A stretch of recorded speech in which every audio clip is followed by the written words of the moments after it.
happened inside Iran. Of course, Israel has, although this will be the first time Israel had directly attacked Iran, as far as we're aware, Israel has in the past quite regularly is being blamed for attacking Iranian supply routes, particularly in Syria, for Hezbollah. So that in itself is not a surprise, although again, no official confirmation from Israel. We're Davis in Jerusalem. Thank you. Oh, some reversing Rivian shenanigans there. I guess that was a good thing they did to just unblock the parking lot access. I didn't hear anything. I live maybe 20 minutes drive from the place where the so-called attack happened, but I absolutely did not hear anything. And I have been talking to my family members and friends. I know one friend who heard the duck. That temporary tag looks kind of sketchy to me. Could be real. It doesn't look like the other ones that I've seen before. Heard the explosion, and his response was like, "What explosion are you even talking about?" Because he hasn't been checking the news. So the general atmosphere is just normal, like any other day, and the city is calm, and people are living their normal life, and unless they have been following the news, they have not even heard about anything happening. Right, okay. So, I mean, nothing has happened, as far as you're aware, sort of in the city itself, but I suppose it is conceivable that in the province of Isfahan, something happened. I mean, because there are facilities around the city, aren't there? Of course. When I say I didn't hear anything, it doesn't mean that nothing happened. But if it was a missile attack, as the Israeli regime is claiming, people would have definitely heard it. That was Satara Sadeki speaking to me from Isfahan. Professor Mohammed Marandi is with Tehran University, someone we often turn to get an insight into the thinking of the Iranian government. So what does he make of today's events in Isfahan? Apparently there were 3 small drones that were spotted and fired upon and downed. One of my colleagues at the University of Isfahan, who I spoke with this morning, said she hadn't heard anything or any explosion, nor had any of her friends or relatives in Isfahan. What is your assumption, or what is the assumption that people are making about who may have been piloting these drones? People are assuming it was done by the Israelis, but since it had no impact, people are considering it to be a very weak response to the Iranian strike, but we have to wait and see what happens. I mean, there are some reports, including I think within Iran, saying that these drones may have been launched from inside Iranian territory. If that were the case, would that be concerning at all, that there'd been infiltration? This is not very difficult to do. Iran is a huge country. What would be significant is if those drones were able to cause real damage. So if that were the case, if at the very least if that were the working assumption, what do you think would be an appropriate response from the Iranian government? On the one hand, it was a non-event, but on the other hand, the Americans and others have said this is a response. I don't know how the Iranian government is going to interpret this. You came on NewsHour just after the mass missile and drone attack from Iran on Israel and said the red line has been crossed. Every time that the Israelis in future target an Iranian, the Israelis will be punished. That is the new equation. I mean, it suggests that you would expect that there be an Iranian military response. That's exactly the problem, because on the one hand, there would be a response, but on the other hand, this is so weak and, if I may say, pathetic, that people are ridiculing it online. So I don't know if it will even qualify for that. You describe the Israeli response, if indeed it was the Israelis behind this apparent attack today, as weak and pathetic. You'll be aware that that has been the description that has been used for the Iranian missile and drone attack. I mean, on the one hand, a very serious attack. On the other hand, very, very limited damage was caused. And there are also those who say it also distracted from the conflict in Gaza. What do you say to that? The fact is that those 300 drones and missiles, 200 of them were dirt cheap, and they were there basically to force the Israelis and the Americans to use their top-notch technology to down them. The Iranians spent almost nothing on this attack, and the Israelis and the Americans depleted their missile stock at a very high price, and Iran gained a lot of intelligence. So it was a success for Iran.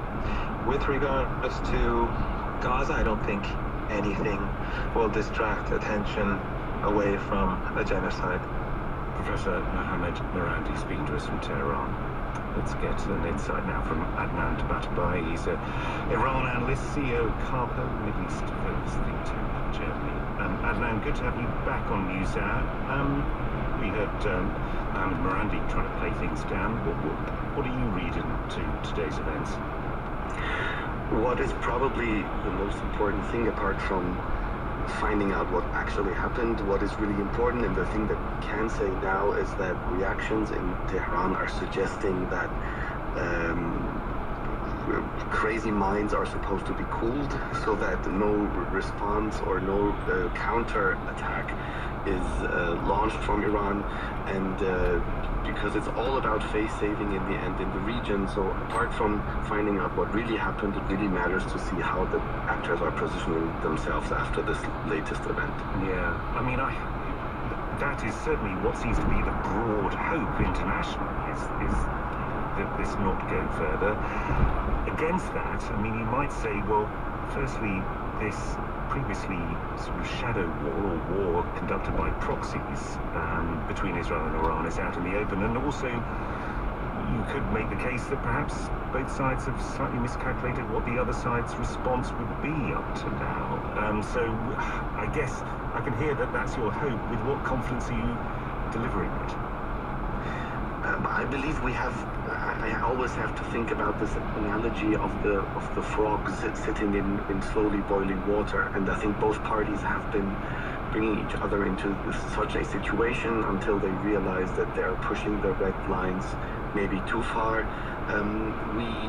We know for a fact that, in fact, the major escalation cannot be viewed and assessed as being in the benefit of either of the two parties, and that the Iranian strike on Sunday, while looking spectacular, was announced well in advance, and it was made sure that no serious harm is done.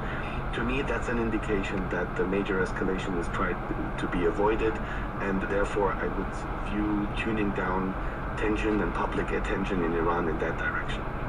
Do you think there is a danger that the paradigm might shift again? I mean, obviously lots of things can happen between now and then, but at the point when, if Iran gains the capacity to make a nuclear weapon?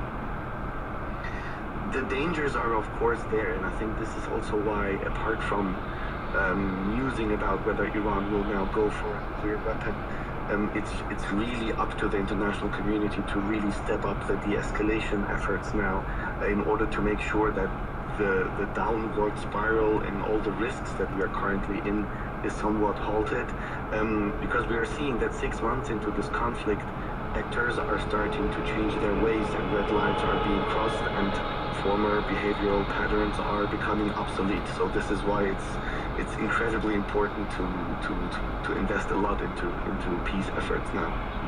But overall, your view today, and I realise, as you say, there's a lot we don't know, is that there is an opportunity now, perhaps, for both sides to draw back.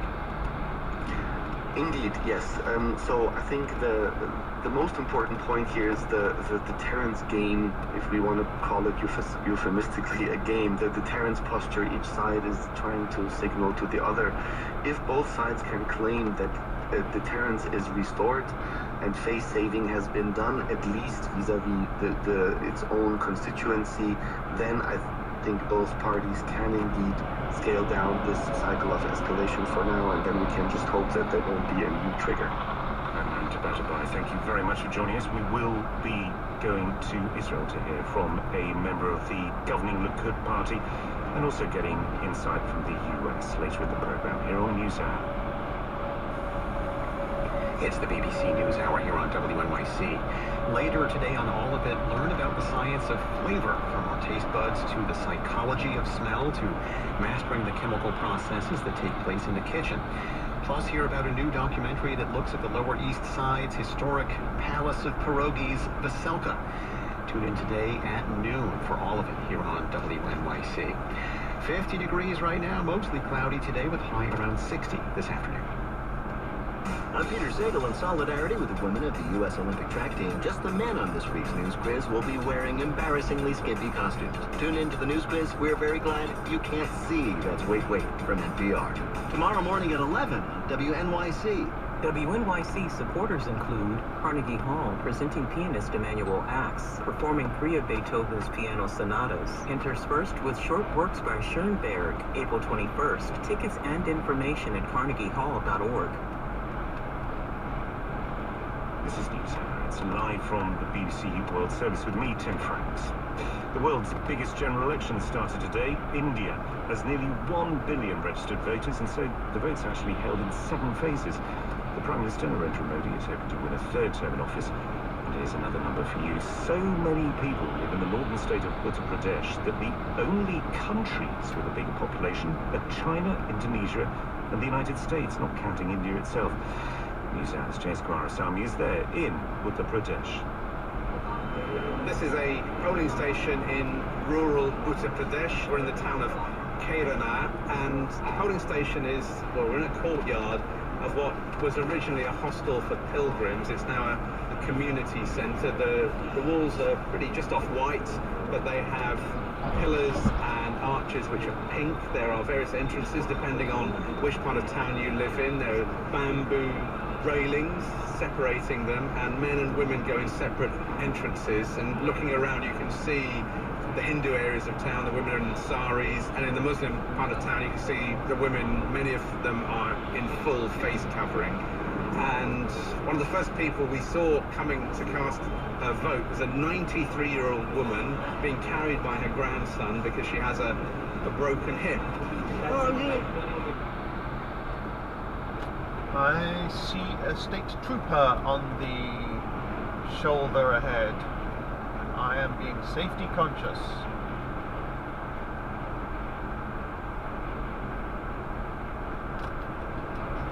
Pulled over somebody in a blue Ford.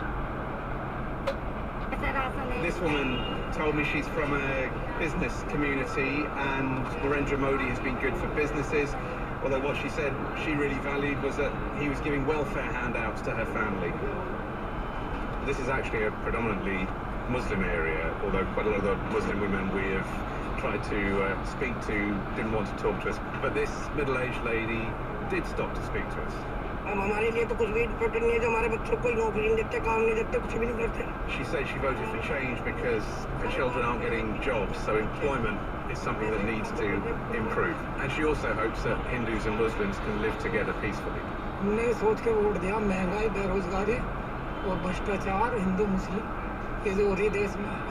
And this man told us there were 4 issues important to him: inflation, unemployment, corruption, and the Hindu-Muslim issue. And he said that he was voting for the opposition. He's a big fan of the leader of the Congress Party, Rahul Gandhi.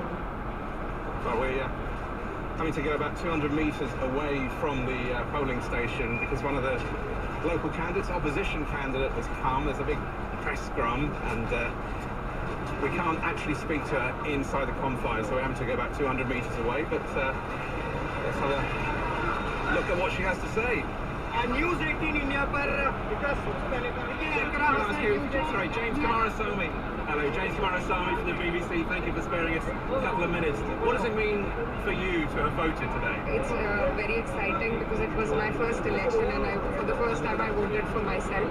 So there was nervousness and excitement, and I'm hoping that we can bring about a change. Car on the shoulder, hazard warning lights on. It's not apparent why they're stopped. There's no flat tyre.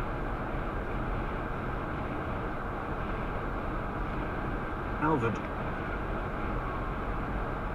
Okay, 2 unmarked vehicles with flashing lights in the outside lane. make that 3, make that 4. And I'm going to have to slow down, make that 5 or 6. So there's a huge convoy of vehicles with flashing lights.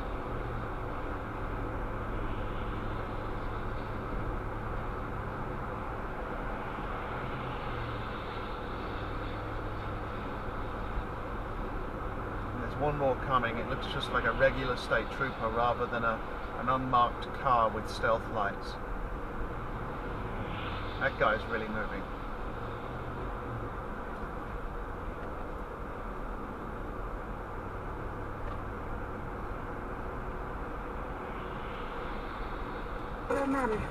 Flor has spent almost all her life in the US after being adopted from El Salvador by an American couple. That was in 1984, at the height of the civil war between left-wing rebels and the US-backed army. Flor was 5 at the time. She still remembers the terror of fleeing government soldiers near her home. I just remember they were saying, "Run, they're here." And I kept on running, and I ended up seeing a little shack. I didn't know what else to do, so I kind of just ran in there, and eventually the door opened, and there was a soldier there with a big rifle, and he didn't say anything, he just shot me. Luckily, little Flor survived. The next thing she recalls is waking up in a strange house in the capital, the home of her new foster parents. No one explained why she was there. They never really told me anything. They just kept on talking about this woman and how this woman wanted a picture of me. The woman turned out to be an American, keen on adopting Flor. Soon the little girl was on a plane with about 30 other young children, all bound for a new life with new parents in the US. Mi nombre es Margarita Zamora, trabajo en el área. This is Margarita Zamora, lead investigator for a Salvadorian organization called Asociación Pro Búsqueda. Since the war ended in 1992, the group has been trying to trace children who were separated from their families during the conflict. So far, 400 have been located, many of them abroad. Many of the children who were taken from the battlefield were given away in adoption. Many appeared as if their parents had given their consent, but the parents were in fact killed. There was no consent given. Margarita says that there are many...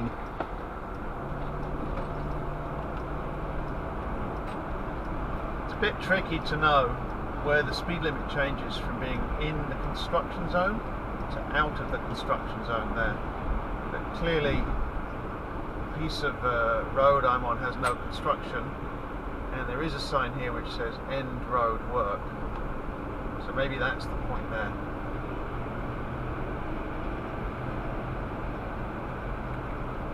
And until recently was part of a government commission looking into such cases. The continuous separation of families becomes a fracture in society. I think that if people don't have their own peace and peace for their families, then society as a whole cannot achieve peace, and conflict and divisions just continue. Growing up with her adoptive American parents, Flor always wondered whether anyone was searching for her back in El Salvador. She'd always been told that her birth parents had died in the war, but that was never enough for her. Flor's search for information eventually led her to Margarita Zamora and the Pro Búsqueda Asociación in San Salvador. She sent them her adoption papers and a DNA sample and waited for news. Last year they got back to her to say that although her birth parents were no longer alive, they had located surviving relatives, still living in the family village.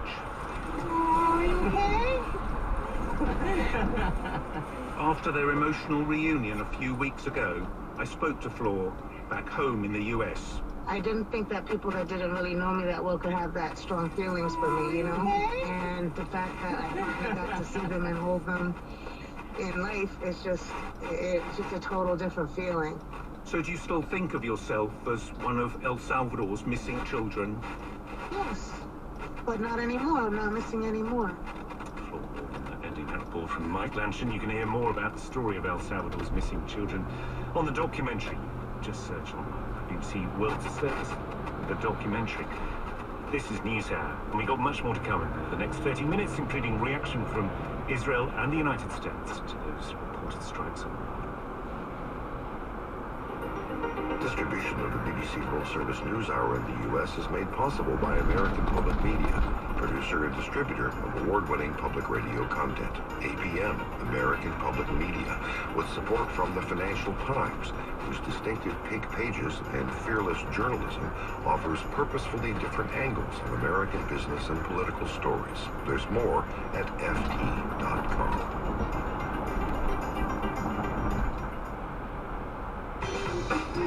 On the next Brian Lair Show, 2 segments that center parents, children, and what they see on their screens. Are you and your kids watching Bluey? We'll take your calls on why it's so beloved and the controversy over how they dealt with moving. Also, New York Times opinion writer Jessica Gross on her article called Get Tech Out of the Classroom Before It's Too Late. The Brian Lair Show, weekdays at 10 a.m. on WNYC. Support for WNYC comes from Michael Mann & Robinson, LLP, a full-service national law firm dedicated to its representation of clients across industries. More information at mrllp.com. This is WNYC, 93.9 FM and AM 820, NPR News and the New York Conversation.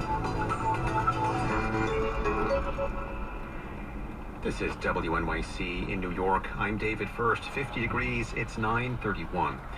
Governor Hochul says Albany lawmakers have cut a deal that allows New York City to lower its speed limit 20 miles per hour from the current 25.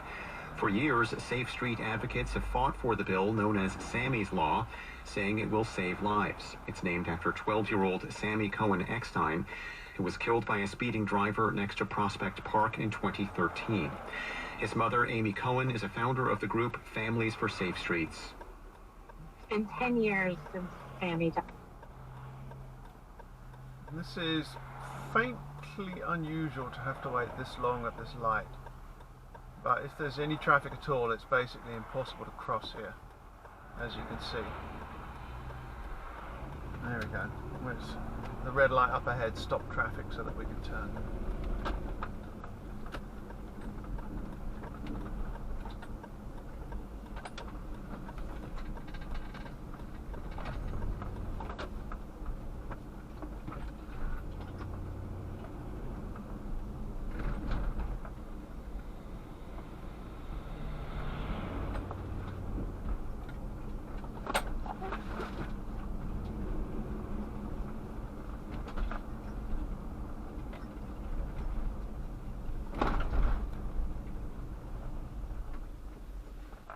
Okay, one commute.